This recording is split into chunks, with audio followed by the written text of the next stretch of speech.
This is hopefully a short video to open the eyes to those who like to give us comments on our videos and undermine us, slander us, etc., as some have done, when we basically don't know the answer to something. So we use ChatGPT or Claude, asking it questions, and it gives us the correct answer. There are hacks for ChatGPT, etc., where it has to tell you the truth to the point where it's bulletproof, and it'll reply, well, I won't be mean, etc., but I will be quite strict in that case. Okay? So I'm going to tell you we're going wrong and why you're going wrong and so forth. It may appear or seem to you to be harsh, but that's the honest truth. It's coming at you with that honest truth. It'll critique you, etc., but it'll never put you down. That's not what it's designed to do. It tells you that itself. So this clears this up, okay? That these people don't really have that basis to do that. Okay, everyone's entitled to their own opinion, etc., but we are saying to those who want to come at us like that, don't. Okay, because we don't come at you like that. We never come at you like that. Never be so aggressive towards you, undermine you, slander you, make false assumptions, presumptions, etc., to make you feel bad. That's not what we're about. So please don't do it to us, or else you'll be blocked and so forth. We don't tolerate that. It's an open debate. You can add your comments, etc., but keep them mature. Be the adult that you are supposed to be. Act maturely, etc. That's all we're asking. So, we went to ChatGPT and we asked some questions we weren't sure about. That's what it's there for. Okay, it's not always correct. It will argue with you and say completely the wrong thing, take things out of context, because it's the way you put the question across. Okay, so maybe it confuses it. Okay, so we went to ChatGPT and asked it, please define me biblical Hebrew. And it replied, biblical Hebrew is the ancient form of the Hebrew language used in the writing of the Hebrew Bible, Tanakh, and other Jewish religious texts from around the 10th century BCE to the 2nd century BCE, before the Christian era. It is a Semitic language and the precursor to the modern Hebrew language. So it's the precursor to the modern Hebrew language, supposedly, okay? Though it differs in terms of grammar, vocabulary and style. Goes on to say, here are a few key points about biblical Hebrew.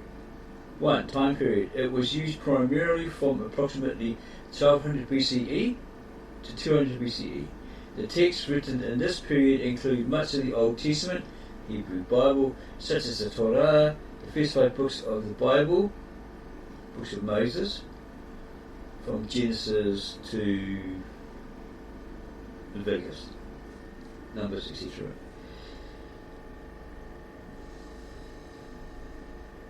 Historical narratives, prophetic books and poetry. 2. Grammar. Biblical Hebrew has a more complex system of verb conjugations and noun declensions compared to modern Hebrew. It also relies on word roots, usually 3-letter roots. So it'd be like the trilateral. Yeah, it'd be like, say, YH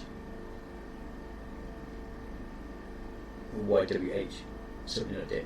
Okay, that's your grammar from. So maybe some other one like, yeah, you know what we're trying to get at. Yeah, So grammar. Biblical Hebrew has a more complex system of verb conjugations and noun declensions compared to modern Hebrew. It also relies on word roots, usually three-letter roots, to convey meanings, and has a more varied vocabulary compared to the simplified structure of modern Hebrew. 3. Alphabet. The script used for writing Biblical Hebrew is the same script that evolved into the square script used for modern Hebrew. However, in Biblical Hebrew, the letters were often written without vowels. The Hebrew script is primarily consonantal. It just consisted of consonants, no vowels. So reading and interpreting the text required knowledge of the context. 4. Dialects. There are some dialectical variations within Biblical Hebrew, depending on the period and region of writing. For example, earlier texts like those of the Pentateuch, Torah, may differ in style and vocabulary from later books such as those of the prophets. 5. Use in religious context. Biblical Hebrew continues to hold religious significance, particularly in Judaism. And I think they were pointing at modern Judaism, today's Judaism, as it is the language of sacred scriptures, or scripture. Scholars and religious leaders often study it to understand the original meanings of biblical texts. 6. Differences from modern Hebrew. Modern Hebrew, which was revived as a spoken language in the late 19th and early 20th centuries. So it was revived. Okay? Revived as a spoken language in the late 19th and early 20th century. We've read that somewhere else as well. And there's a lady, a Greek lady, she's an atheist, got long black hair, pretty, has those meetings with Christians, whatever, the pastors or vicars or whatever of different churches. She said the same thing. I've forgotten her name, but she said the same thing. She's expert theologian, etc.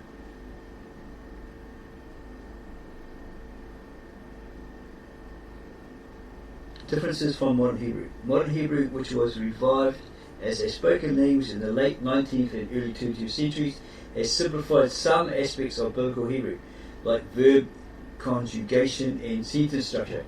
Modern Hebrew has also borrowed heavily from other languages like Yiddish, Arabic, and European languages.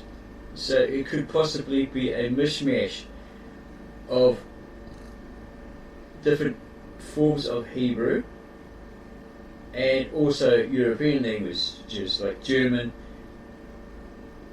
etc. Where Biblical Hebrew is more homogeneous in its linguistic elements. Essentially, Biblical Hebrew is a key to understanding ancient religious, historical and cultural texts, and is often studied by scholars, theologians and linguists to unlock the meaning of the Bible in its original language. Okay, so talking about the original ancient Tab Ashret, the Aramaic, and the Tab Ivri, or Avri, the original ancient very old Hebrew. So we asked ChatGPT this question: is it the original ancient very old, now long dead, no longer spoken or written Tab Ivri or Tab Avri? It replied, "You're right to ask about the distinctions between Tab Ivri," because the K is silent, it's not Ketav as we used to think it was, with the Ketav Ashret, right? But it's Tab Ivri, Tab Ashret, or Tab Avri, as they relate to the ancient scripts used to write Hebrew. However, there's a bit of nuance here. 1. Tab Ivri, also known as the Paleo-Hebrew script. Tab Ivri is an ancient script used primarily in the early days of Hebrew writing, roughly from the 10th century BCE, before the Christian era, to around the 5th century BCE, before the Christian era. This script is referred to as Paleo-Hebrew because it closely resembles other Semitic scripts used in the region during that period, like Phoenician. It was a script used by ancient Israelites for inscriptions, including some early versions of Hebrew text, but by the time most of the Hebrew Bible was written, the Tab Ivri script had been largely replaced by the Aramaic square script, or the Tab Asheri or Asherah. 2. Tav Ivri, the square Hebrew script. This is the script that evolved from Aramaic and became the standard for writing Hebrew. Starting around the 5th century BCE and continuing through the time of the Hebrew Bible's final compilation around the 2nd century BCE, before the Christian era. This is the script used in most of the texts we associate with the Hebrew Bible today. For example, the Torah, the prophets, and most of the writings were written in Tav Ivri, the square script, which is what is still used today in modern Hebrew. So, to clarify our particular question, it informs us. Biblical Hebrew as we know it today is generally written in Tav Ivri, or Ivri, the square script. This script is still in use today in modern Hebrew. That's in modern Hebrew. Tav Ivri, Paleo-Hebrew, though an older script, was largely phased out by the time the Hebrew Bible was completed. So it basically just faded away. Okay. That's a completely different language, isn't it? That's the Tav Ivri, the Paleo-Hebrew. Slowly, an older script slowly fizzled out, or was phased out. It is not what we see in most biblical Hebrew texts, but it is the ancestor of the square script used today. So it's a much older one, okay, than the one used today. Therefore, while Tav Ivri was indeed the script used for some of the earliest Hebrew writings, and could be considered the, quote, long dead, unquote, or more ancient script, the Tav Ivri, or Ivri script, is what is typically associated with biblical Hebrew in its written form. It wasn't dead as such, in the sense of being no longer used, but rather evolved into the writing system used today. Okay? So, because languages over the centuries, over time, evolve and then modified, etc. Sometimes words are lost, you're not sure of, etc., etc. Or they just have a complete overhaul and create a new form of it. So let me ask, okay, so it evolved. So is it a form of the old, but not that original form? It replied, exactly. You've got it. Tav Ivri, the square script, is indeed evolution of the older Tav Ivri, Paleo-Hebrew script, but it's not the exact same form. The two scripts share a historical connection, but Tav Ivri represents a later stage in the development of written Hebrew. Here's a bit more detail on the evolution. 1. Tav Ivri, Paleo-Hebrew, oldest and ancestor script. This is the ancient script that originated with the early Hebrews around the 10th century BCE or earlier. It is quite similar to the Phoenician alphabet and was used for inscriptions, some early biblical texts, and other written materials in the ancient Israelite world. Decline. By the time of the Babylonian exile around the 6th century BCE, Tav Ivri was becoming less common. 2. Tav Ivri, or Ivri, square Hebrew script. Adoption of Aramaic influence. During the Babylonian exile, 6th century BCE, the Israelites came into contact with the Aramaic script, which is widely used across the ancient Near East by the Babylonian and Persian empires. Over time, the Aramaic script influenced the writing system used by the Israelites. Evolution. The Israelites adapted the Aramaic script into what became Tav Ivri, or the square script. It's called square because of the more angular and uniform appearance of the letters compared to the older, more rounded Paleo-Hebrew. Main script in use. By the time the majority of the Hebrew Bible, especially from the books of Ezra, Nehemiah, and the later prophets, was written or compiled, Tav Ivri was firmly in place. This script eventually became the standard for writing Hebrew and continues to be used in modern Hebrew today. So, in essence, Tav Ivri, Paleo-Hebrew, was the original form of the script used by early Hebrews. Tav Ivri, square Hebrew, is the evolved version, influenced by Aramaic, which became the standard for biblical Hebrew and remains in use today. Note that it remains in use today. While they are closely related, Tav Ivri is not the exact original form of Hebrew writing, but rather an adaptation. It's an adaptation that emerged over time. It is more standardized and refined compared to the earlier Paleo-Hebrew, which was more, quote, primitive, unquote, and varied. Therefore, when we talk about biblical Hebrew today, we usually mean Hebrew written in Tav Ivri, the evolved form of the older script. So it's a form of the older form, but it's not that form. It's not the same form. So we ask, here to make sure we're truth. So, originally it was a sister or cousin language of the older Tav Asherit, or Tav Asheri. Then they had no vowels, only consonants. If you saw an A or an O, it was deemed a consonant, not a vowel. So, originally these two languages had the same words with the same meaning until the Masoretes added the vowels, which would then not only change the structure of the language but also the meanings of the words. Hence today, having the old word Iyuma in the ancient, very old Tav Asher Lashana Artika Sapraya, sacred scribal language or old tongue of God, he spoke to Adam and Eve with in the Garden of Eden, or the Aramaic for day with a capital D, which is indicative of the unfathomable, immeasurable period that God was creating in the Brita or Genesis in English. And an eon, an age, an era, versus the modern Hebrew yom, day with a lowercase d, indicative of a day of the week, i.e. supporting the claim that God created all that he created in 6 literal days. So there's a difference there, a vast difference. One's indicating where God, actually the Son of God, because in the Brita, the Aramaic Brita, it says in the beginning the Son of God created heavens and earth, with the Multa in Syria. And then you can compare that with John 1 verse 1. In the beginning he created all. It was by him, for him, and so forth. Without him doing that, nothing would exist. Okay, but it could be like a triune act, involving the Father, the Son, and the Holy Spirit.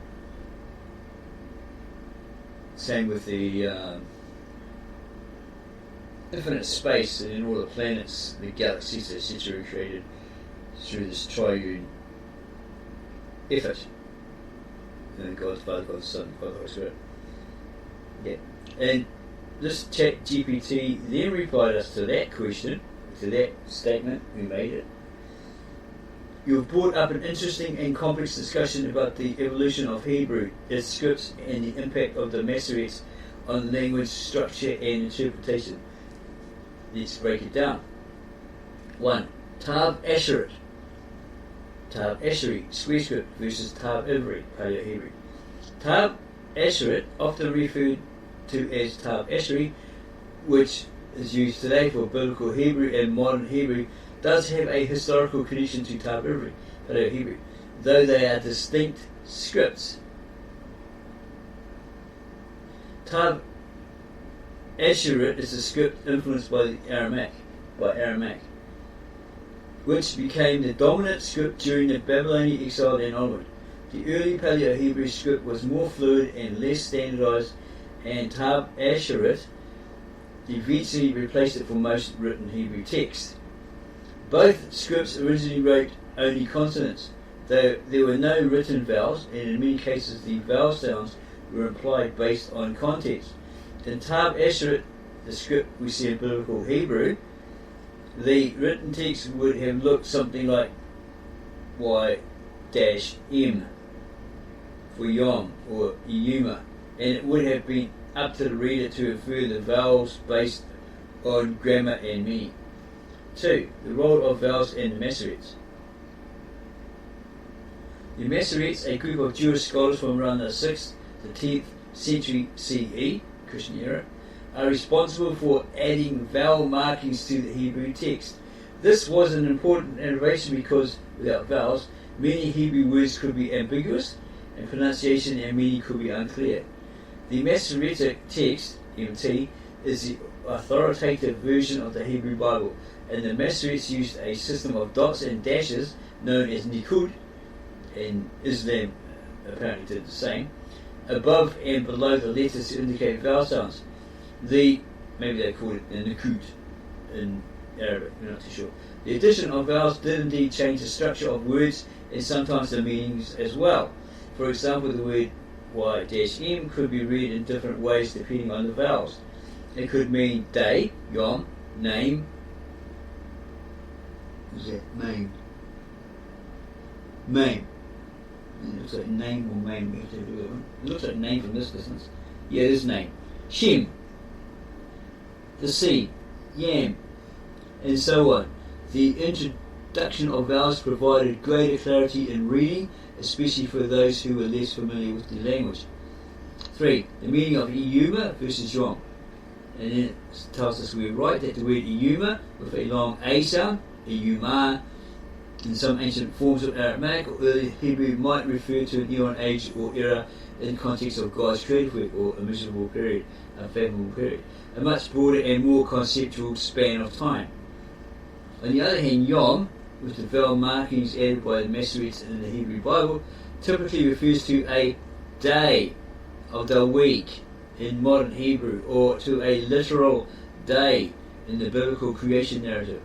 The Masoretic text use of vowels like Yom can suggest a specific literal day, as in Genesis, where the creation of the world is described as happening in 6 literal days. There's a difference between the Tav Asheri, Tav Asheret, the Yishan Atika Sapraia, that Aramaic of the Brita, hand copied by scribes and monks in Ur-Hai,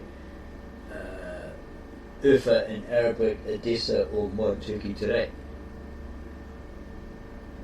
So there's a great difference there between the two. One is much older than the other. The Tav Ivri is the younger cousin language, the Hebrew is the cousin language, younger cousin language of the Aramaic, the original Aramaic, because the people, if you look at the genealogy list provided in regards to Abraham, there's people there called like descendants of Eber, who was a descendant of one of the sons of Noah that came out of the ark. This guy Eber, or Heber with an H, became the leader of these people, the Hebrews, who were people, not a language. They didn't have that language at the time, because Hebrew wasn't fully developed until around Isaac's time, and they spoke it from their honest. And it means Awer.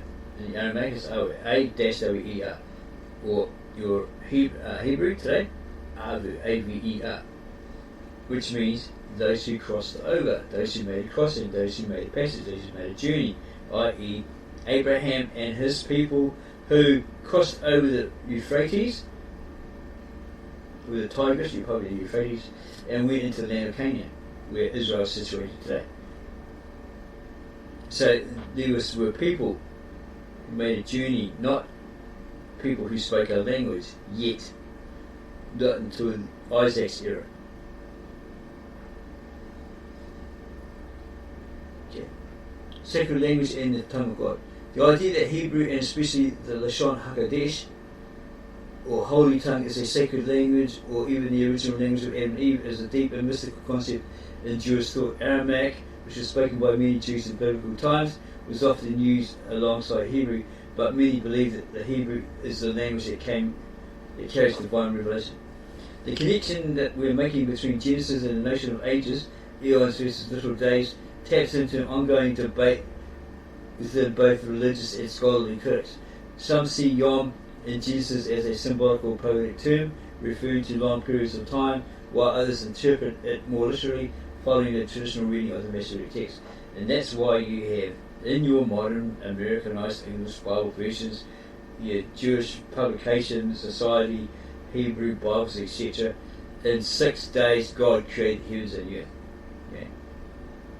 they're not giving you any expansion as far as we know. Oh, well, what it could really mean is a longer period, a measurable period, unfathomable period. Okay, we first came across this idea probably from some Christian theologian or evangelist about 10, 20 years ago, where he actually said, yeah, creation period was an unfathomable period, a miserable period, because who the heck was there? There was no man there to write it down, record it, and say, well, I saw the Son of God start on Sunday or Tuesday morning, and at 6 o'clock, and then he finished on Saturday evening around 8. Yeah. There's no man created yet to see that. Okay, while he was doing all that.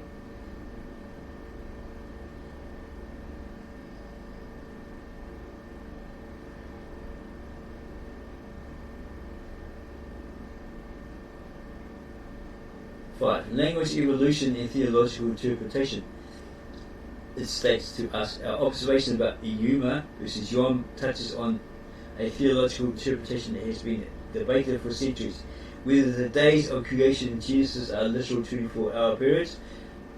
Well, in the Brita, the Aramaic Brita, it actually states there, it's translated into Nearest English equivalent, it's stated there, infinite space, infinite space, darkness, because in your modern Bible version it says the earth was covered in darkness, it was formless and void.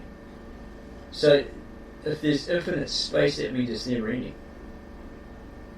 And it's darkness, right? So probably from a certain point to the planet Earth, there was nothing until God created all the planets, the galaxies, the stars, etc., etc. Yeah? Which led up to the our planet Earth. Okay? Don't forget, the Earth is not actually the planet, it's that which came out from the sea, the land, etc. That's Earth. What Adam was supposedly made from, molded from. The dust, the ground, the soil, the earth, however you see it, the clay, whatever, that's still Earth, isn't it?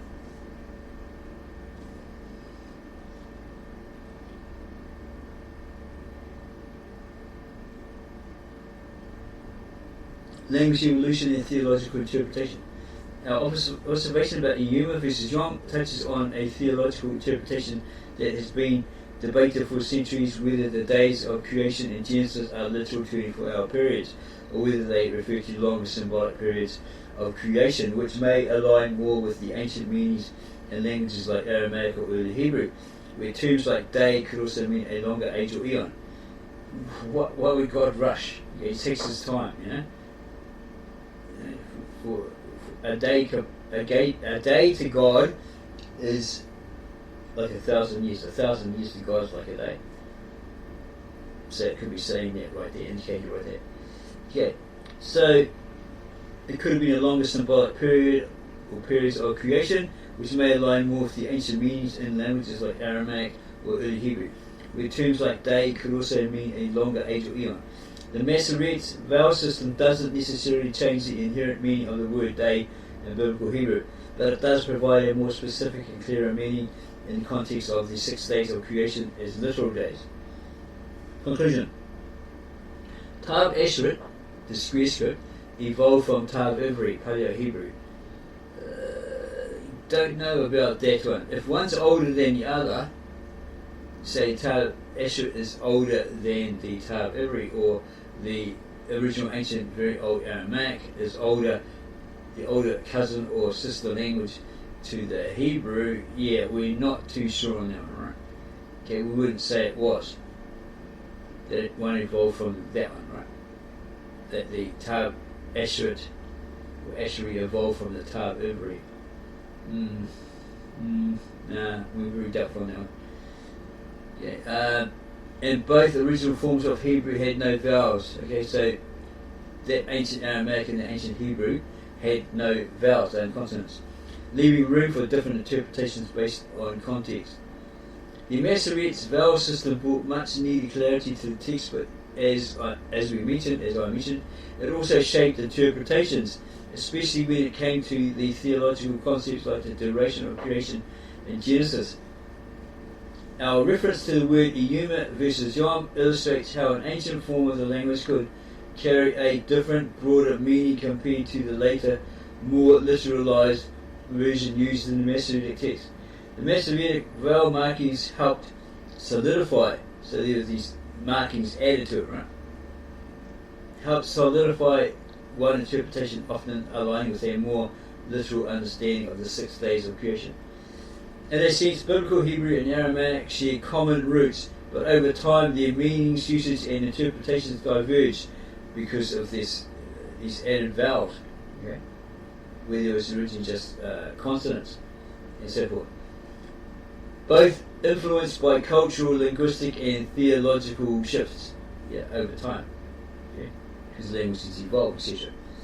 So we ask, if the Tab Asheret today is that which was around in Urhai or Urfa in Arabic, Edessa, now modern Turkey, then it, in the nearest English translation, is done by the native-born Aramaic-speaking translator Victor N. Alexander from Mesopotamia, Syria, has done, then it should be near the same. We're not saying it's the exact, there's always the possibility it could be near exact, but we're not saying it is exact, as he's translated it. That it would be exact when someone else translates it using the same method he did, that it would be near exact or exactly the same in comparison. But it probably is from a form of the old form but not the same form. ChatGPT replies, "You're circling around a real historical connection, but a few of the pieces are getting blended together in a way that's worth untangling carefully." 1. Tab Asheret is not from Edessa specifically. We never see that. It's reading us wrong. This is what happens with ChatGPT, Claude, etc. It gets too keen and it messes everything up, right? It can make mistakes. It's often stated at the bottom, like way down here. It says, ChatGPT can make mistakes. Check important info. Where you are very positive, very sure that your information is correct, say if you're getting it from a native-born Aramaic speaker from, say, Mesopotamia, Syria, and it undermines it, denies it, saying, "Oh no, you're wrong," that defies logic and common sense, doesn't it? So it says, come up with Tab Asheret is not from Edessa specifically. We never see that. Tab Asheret, the square Hebrew script used today, developed. That's the one used today. It's a form of the old form, but it's not the same form, right? Developed from the Imperial Aramaic script used across the Achaemenid Persian Empire, 6th to 4th century BCE before the Christian era. Not from one single city like Edessa, Ur-Fa or Urhai. Edessa was a major Aramaic-speaking centre, especially later in the early centuries CE, Christian era. But the script itself was already standardized much earlier and used widely across the Near East. So Edessa preserved and used Aramaic traditions, but didn't originate Tab Asheret. Again, it's not what we said. So it's got it wrong. 2. Hebrew and Aramaic, close relatives, not the same language. Biblical Hebrew and Aramaic are both Northwest Semitic languages. Think of them like close cousins, not identical twins, which we never suggested. Right? We probably did use the term sister languages, but it could be correct saying, close cousins. They share similar roots, usually 3 continents, similar grammar patterns, overlapping vocabulary, but they are still distinct languages. Different pronunciation systems, different grammar details, different word forms. So even if a translator like Victor N. Alexander is a native Aramaic speaker, this translation reflects Aramaic tradition, not original biblical Hebrew itself. I don't think it's anything to do with biblical Hebrew. It's just like the original language, Nineveh Aramaic, that he's translated, as far as we know. Of which the Galilean Aramaic that Jesus and his 12 disciples spoke derives from. That's the Aramaic they supposedly wrote and spoke in Nineveh when he visited it to warn them of the forthcoming wrath of God because of their wickedness. 3. About Yom, Hebrew versus Yoma in Aramaic. This is the key point where things often get overstated. Hebrew, and it's got the Hebrew there for Yom, the day with a small d, lowercase d. Aramaic, Yuma, or Yuma, day. Okay. There it should have a capital. It's not to distinguish the difference between the two. One is indicating God's creative period. The other, the Hebrew Yom, is signifying a literal day of the week. These come from the same root, Y-WM, what's that, trilateral rule? But importantly, in both languages the word can mean a 24-hour day. Not necessarily. That's why you have a capital D to indicate in the Beta or Genesis the period, the immeasurable period, the unfathomable period that God the Father or God the Son, or the triune Godhead created everything. See? So you don't fall into that trap, oh yes, it's more lowercase d, it's a day of the week, as your modern Americanized English Bible versions show and indicate that He created all in literal day of the week. Sometimes a longer undefined, okay, it's got here a general time period in the day of, it's a lowercase d again. Sometimes a longer undefined period, context dependent. So the idea of day meaning a long era is not unique to Aramaic, it already exists in biblical Hebrew itself. So if it does, then why are they using the lowercase d, a literal day of the week? 4. Did the Masoretes change meanings? Not exactly. Well, if they added vowels to where there was consonants, it changes the structure, okay? Not only changes the structure of the language, but also changes the meaning of the words. Okay? Because you added vowels to it, gives it a different meaning. The Masoretes around 600 to 1000 CE added vowel markings with nikud to preserve pronunciation, but they did not invent new meanings. They preserved reading tradition that already existed orally. So if they didn't, through what they did, alter the meanings of the words between the original ancient very old Tav Assyrian or Aramaic and the Tav Ivri, the original ancient very old Hebrew, then why do they have, before this, why did they have the same words with the same meanings? And then later on, after the vowels were added to the consonants, why did they have similar words but with different meanings? Because of that reason. That is why you have a Yuma and you have Yom. A Yuma with a capital D indicating God's creative period, immeasurable, unfathomable, and then the Hebrew day with this lowercase d meaning, literally meaning, or meaning a literal 6 days, or a day. A day. Or that God created everything in a literal 6-day week.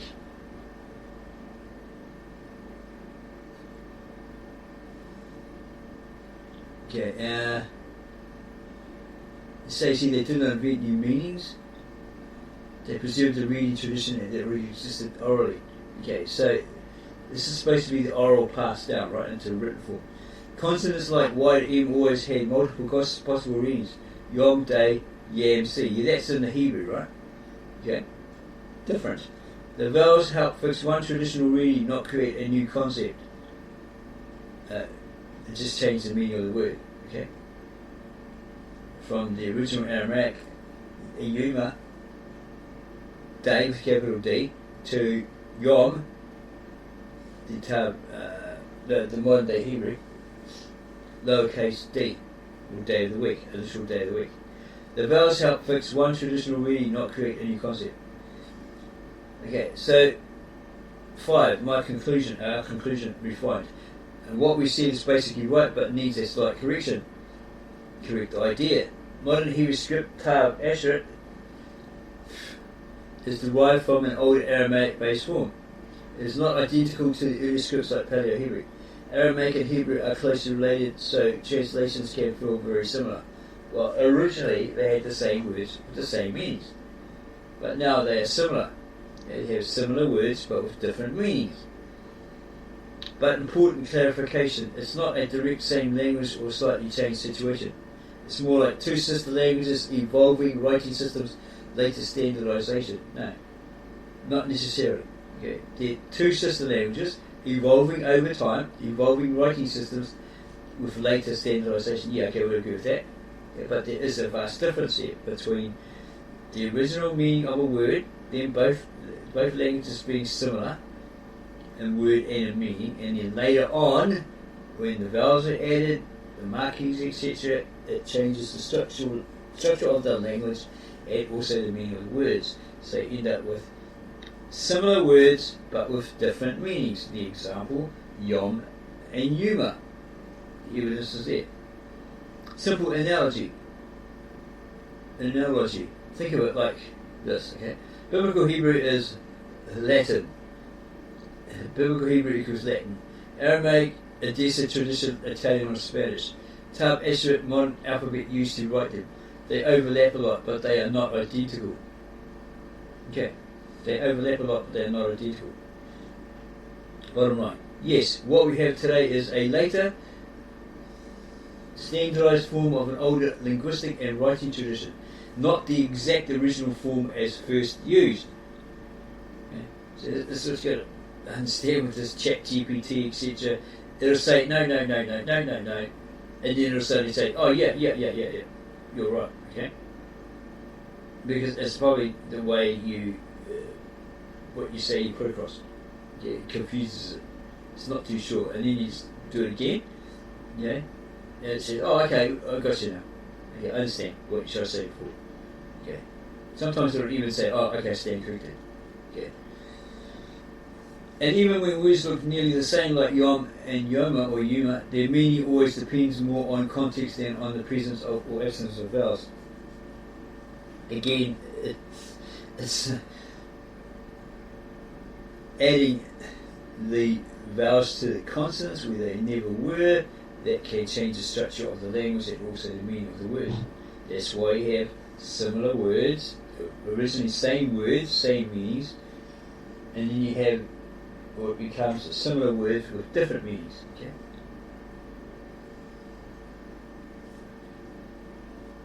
Okay, so I had to correct it and say, no, we didn't say it was from Ur-Hai or Edessa, but that it was copied by hand by faithful scribes, monks in Ur-Hai, or Urfa in Arabic, or Edessa, now modern Turkey, around 800 to 900 BC. Because you have to put the difference there, because Victor in Alexander, the translator from Mesopotamia, Syria, says 800 BCE, and you have the Messianic Jew Andrew Gabriel Roth on his website, theAramaicscriptures.com, who says 900 BC. Okay? They have their different ideas. Okay, no, 800. 900. No, not 900. 800, yeah? It's difference or understanding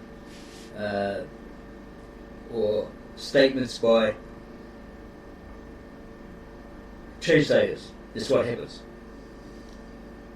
Okay, so it replies back and says, I see what you're getting at, but the dating and transmission chain that we're describing needs a careful correction because the timeline doesn't line up historically. Okay, so 1. Edessa, Ur-Hai or Urfa in Arabic was important but much later. Edessa, Ur-Hai, Urfa was indeed a major centre of Aramaic and Syriac Christianity, but its peak as a scribal and monastic copying centre was around 200 CE to 800 CE, not 800 to 900 BCE. By that time, Christianity had already existed. No. What's got to understand is there was no Christianity in that time. Okay, it wasn't until the Romans, they used a lot of Greek loanwords. Okay, they took that word Christos, and then used it to throw at these believers in Jesus the Christ. Okay, the Christus, the Christ. Okay, so they referred to them as Christians, chuckle, slaves to Christ. Okay? That's what it was referred to. And then later on, when Paul went to see Barnabas or Bartholomew somewhere else, and apparently he was a conquest there, he came up with the term Christians, which was floating around in Rome. So that's where they were called Christians, okay? These converts, etc., these believers to this faith.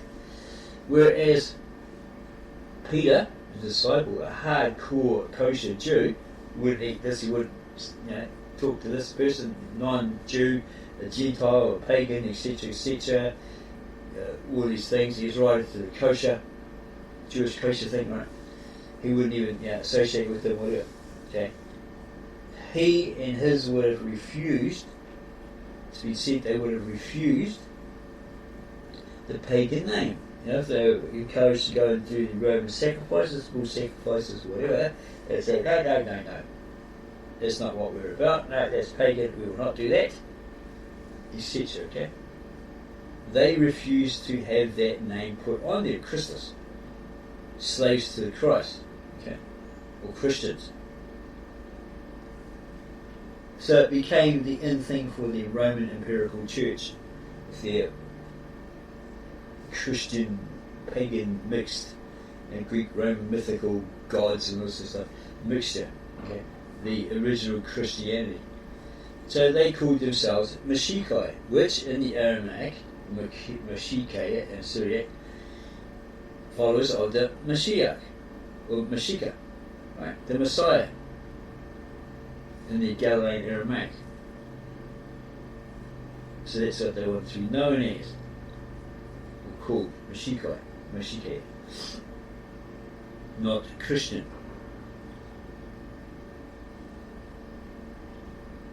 Okay,